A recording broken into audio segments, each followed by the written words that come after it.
Today is a somber anniversary, 50 years since the Teton Dam collapsed and the towns of Rexburg, Teton, and others were changed forever. KTVB's Cooper Morgan joins us now with the story of one of the project's on-site engineers. Cooper. Yeah, Justin, it's really a remarkable story. It's a story of years of hard work washed away in an instant, from trying to direct people to plug the hole to racing downstream, trying to reach his young family before the water could.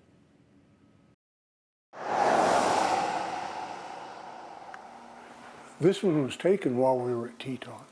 A young man and his young family. My daughter was only about 18 months old, and my son would have been 4.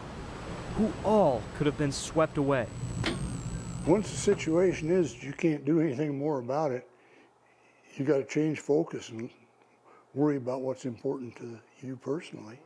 50 years ago, they were living in the shadow of the Teton Dam. And on June 5th, 1976, Vince Poxleitner got a phone call that changed everything. When they called me and said we had a small leak at the dam.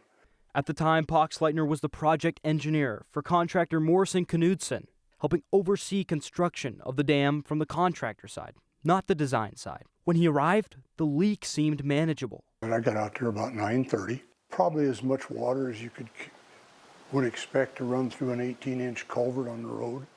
But the leak didn't stay small. The water started cutting through the earthen dam. In the engineering business, we call it a piping failure. Crews pushed huge rocks, riprap, toward the leak and sent bulldozers onto the dam face. It took the D-15 with it, and so we lost 2 dozers right there.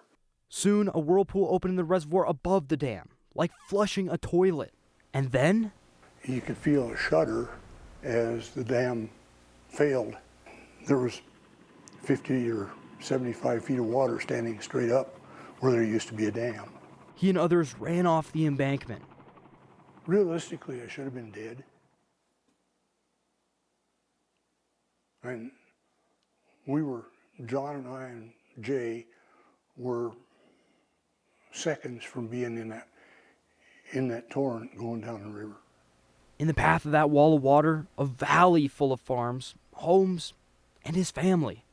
We took an abandoned pickup and drove downstream to the first bridge that we could get to get back across. He reached them just in time, getting them to higher ground and then returning downstream to help others. The flood in areas was miles wide, and it just devastated the farming for the year. You drive up and the front of a building might look like it was okay. You know, the door was open or the windows were broken out. And then you drove past it and the whole back side of it was gone. In the years that followed, Poxleitner worked on reconstruction and on the lawsuit that examined what went wrong. He says the disaster forever changed the way he looks at engineering.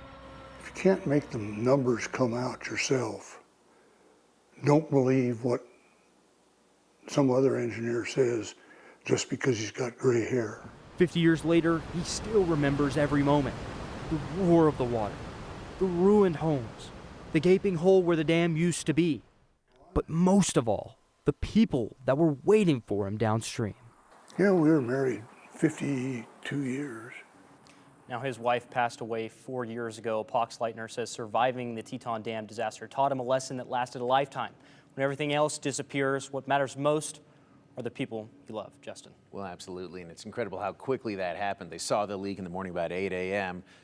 Dam collapsed at noon, just 4 hours to get out of there. Wow. Absolutely insane. Cooper, thank you.